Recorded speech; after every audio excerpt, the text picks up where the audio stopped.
ಜನನಿ news ಚಾನೆಲ್ಗೆ like ಮಾಡಿ, subscribe ಮಾಡಿ, ಶೇರ್ ಮಾಡುವ ಮೂಲಕ ನಮ್ಮ ಚಾನೆಲ್ಗೆ ಸಹಕರಿಸಿ. ಹೆಚ್ಚಿನ ಮಾಹಿತಿಗಾಗಿ ಸಂಪರ್ಕಿಸಿ ಹರಿಚಿನ್.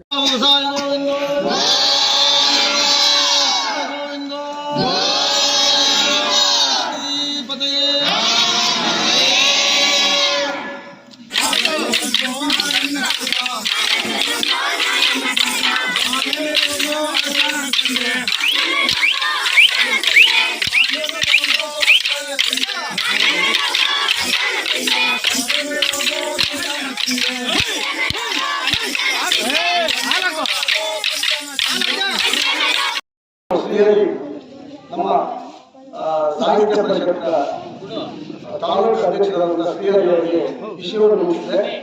ಅವರು ಇವರಿಗೆ ಈ ಮಕ್ಕಳಿಗೆ ಬೆಂತಟ್ಟಿ ಯಾವ ಪೇರೆಂಟ್ಸು ಅಲ್ವಾ ಊರಿನ ಹಿರಿಯರು ಯಾರ್ಯಾರು ಅವರಿಗೆ ಪ್ರೋತ್ಸಾಹ ಕೊಡ್ತಾ ಬಂದಿದ್ದಾರೆ ಅಂತ ಒಂದು ವೃತ್ತಿಯುಳ್ಳ ಜನ ನಮ್ಮ ಸಾಹಿತ್ಯ ಪರಿಷತ್ನಿಂದ ಅವರಿಗೆ ಒಳ್ಳೆ ಜನಕ್ಕೆ ಸನ್ಮಾನ ಮಾಡೋಣ ಅಂತ ಹೇಳಿದ್ರು. ಕೆಲವರು ಮಾಡ್ತಾರೆ, ಯಾಕೆಂದ್ರೆ ಅವರ ಕೆಲವರು ಮಾತುಗಳ ಅರ್ಥ ಯಾಕೆ ನಮ್ಮ ಕನ್ನಡ ಸಾಹಿತ್ಯ ಪರಿಷತ್ತಿನ ನಮ್ಮ ವೆಂಕಟರಮಣಪ್ಪನವರು ಭಾರಿ ಚೆನ್ನಾಗಿ ಅಚ್ಚುಕಟ್ಟಾಗಿ ಹೇಳಿದ್ರು. ಆದ್ರೆ ಜನಪದಾನೆ ಅಂತಲ್ಲ, ಒಂದು ಮಹಾಭಾರತ ಇರ್ಬೋದು, ರಾಮಾಯಣ ಇರ್ಬೋದು, ಎಲ್ಲೂ ಕೂಡ ಬರವಣಿಗೆಯಲ್ಲಿ ಇರಲಿಲ್ಲ. ಮೊದಲೆಲ್ಲ ಕೂಡ ಒಬ್ಬರ ಬಾಯಿಂದ ಒಬ್ಬರ ಬಾಯಿಗೆ ಏನು ಇಷ್ಟು ಶ್ಲೋಕಗಳಿತ್ತು ಅದಿತ್ತು ಅದೆಲ್ಲ ಕೂಡ ಮೊದಲು ಎಲ್ಲೂ ಬರವಣಿಗೆ ಎಲ್ಲೂ ಇರಲಿಲ್ಲ. ಎಲ್ಲಾನು ಕೂಡ ವಾಗ್ಮೀರು ಅನೇಕ ಬುದ್ಧಿವಂತರು ಒಬ್ಬರ ಬಾಯಿಂದ ಒಬ್ಬರ ಬಾಯಿಗೆ ಹೇಳ್ತಾರೆ. ತದನಂತರ ಅದು ಬರವಣಿಗೆಯಾಗಿ ಬಂದಿರತಕ್ಕಂಥದ್ದು. ಆ ಒಂದು ದಿಸೆಯಲ್ಲಿ ನಮ್ಮ ಹಳ್ಳಿಯಲ್ಲಿ ಅನಾದಿ ಕಾಲದಿಂದ ಕೂಡ, ಯಾಕೆಂದ್ರೆ ನೂರಾರು ವರ್ಷಗಳಿಂದ ಕೂಡ ಇದು ಬೆಳೆದು ಬಂದಿದೆ. ನನಗೆ ಅನೇಕ ಜನ ಹಿರಿಯರು ಹೇಳಿರ್ತಕ್ಕಂಥದ್ರಲ್ಲಿ ಅನೇಕ ಜನ ಬ್ರಾಹ್ಮಣರ 100 ವರ್ಷಗಳ ಹಿಂದೆನೆ ಅನೇಕ ಬ್ರಾಹ್ಮಣರನ್ನು ಕರೆಸಿ ರಾಮಾಯಣ ಮಹಾಭಾರತ ಇವನ್ನೆಲ್ಲ ಕೂಡ ಪಾರಾಯಣ ಮಾಡಿಸ್ತಾ ಇದ್ರು ಊರಲ್ಲಿ. ಆ ಪಾರಾಯಣದ ಒಂದು ಪ್ರತೀತಿ ಅದು ಎಲ್ರಿಗೂ ಬೆಳೆದು ಬಂದಿದೆ. ಆ ಒಂದು ಇದರಿಂದ ಈ ಒಂದು ಕೆಲಸ ಈಗಲೂ ಕೂಡ ಸಾಗ್ತಾ ಇದೆ.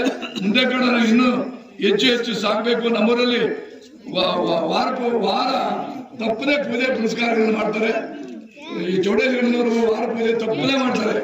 ಏನೇ ಇದ್ರೂ ಕೂಡ ಅನ್ಯೋನ್ಯವಾಗಿ ಭಗವಂತನ ಸೇವೆಯಲ್ಲಿ ಎಲ್ಲರೂ ಕೂಡ ತೊಡಗಿಸಿಕೊಂಡು ಭಗವಂತನ ಕೃಪೆಗೆ ಎಲ್ಲರೂ ಪಾತ್ರರಾಗ್ತಾರೆ. ಇದರಲ್ಲಿ ಏನು ಭೇದ ಭಾವನೆ ಇರೋದಿಲ್ಲ ಅಂತ ಹೇಳಿ ನನ್ನ ಮಾತನ್ನು ಮುಗಿಸ್ತೇನೆ.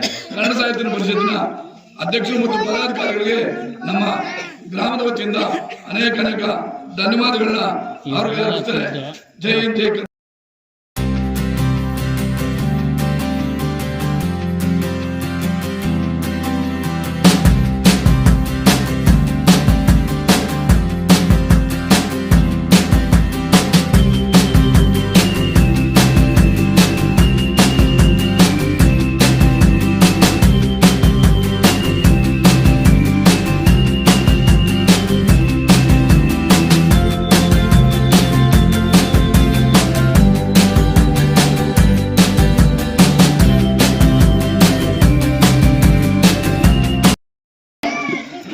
ವೇದಗಳನ್ನು ಇಟ್ಟುಕೊಂಡಿದ್ದು ಕೂಡ ಜನಪದದಿಂದ, ಯಾಕೆಂದ್ರೆ ಮಾನವ ಮೃಗವಾಗಿದ್ದವನು ಮಾನವನಾಗಿ ಪರಿವರ್ತನೆ ಆದಂತಹ ಸಂದರ್ಭದಲ್ಲಿ ಅವನ ಖುಷಿಗೆ ಏನಾದರೂ ಮಾಹಿತಿ ಬಂದಿರೋದನ್ನ ಹೇಳ್ಕೊಂಡಿದ್ದ. ಸಂಸ್ಕೃತಿ ಬೇಡಕ್ಕೆಲ್ಲ ಅವನು ತನ್ನನ್ನು ತಾನು ತಿದ್ದುಕೊಂಡು ಈ ಜನಪದ ಸಂಪ್ರದಾಯದಿಂದ ಜನಪದದಿಂದ ಮತ್ತೆ ಎಲ್ಲರೂ ಉಳ್ಕೊಂಡು ಅಂತ ಪ್ರತೀತಿ ಇದೆ. ಆದ್ದರಿಂದ ಈ ಜನಪದ ಕಲೆಯನ್ನು ಹೋರಾಟದ ರೂಪದಲ್ಲಿ ನಮ್ಮ ಹಳ್ಳಿಯ ಎಲ್ಲ ಮಕ್ಕಳಿಗೆ, ಆಸಕ್ತ ಮಕ್ಕಳಿಗೆಲ್ಲ ಕಲಿಸ್ಕೊಂಡು ನಮ್ಮ ಗುರುಗಳು ಇವರು ಬಹಳ ಸಂತೋಷ ಏನಂದ್ರೆ ಇವರು ಅನಕ್ಷರಸ್ಥರು, ವಿದ್ಯೆ ಇಲ್ಲ, ಹಂಗೆ ಬಾಯಿಂದ ಬಾಯಿಗೆ ಕಲ್ತ್ಕೊಂಡು ಬಂದಿದ್ದಾರೆ.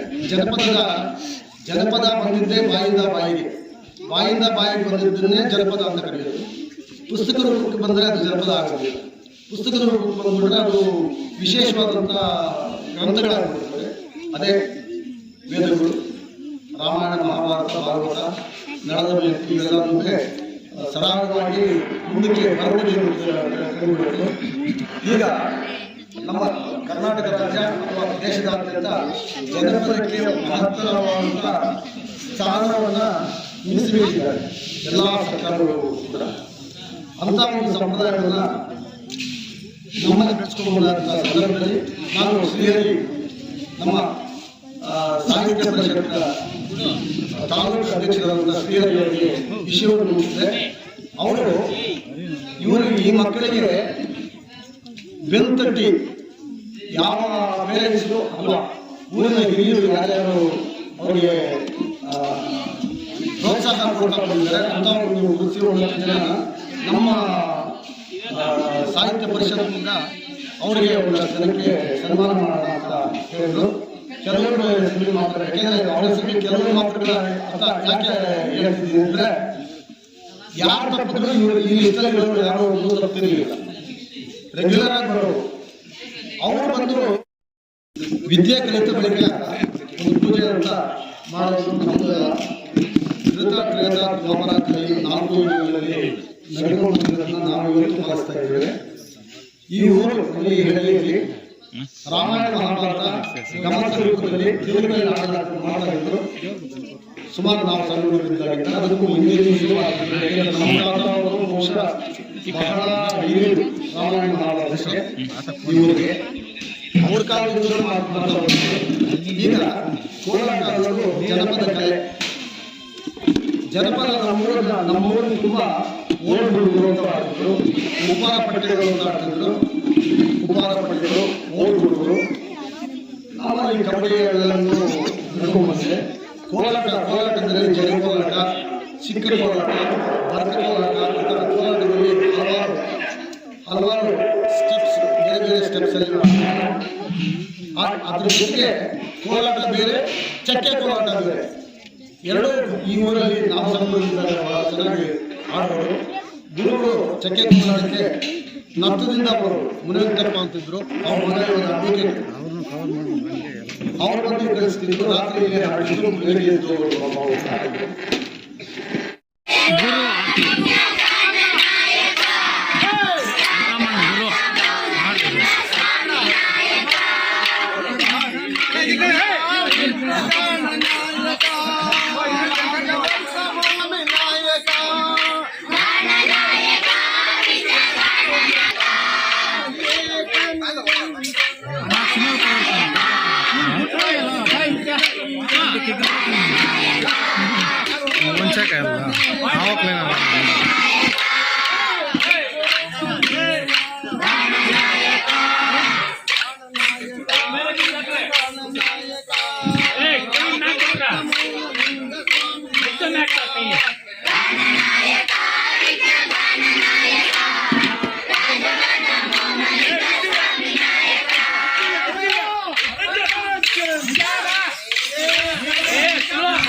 ಮುಂಚೆಕಾಯಲ್ಲ ಆವಾಗಲೇನಲ್ಲ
Hey!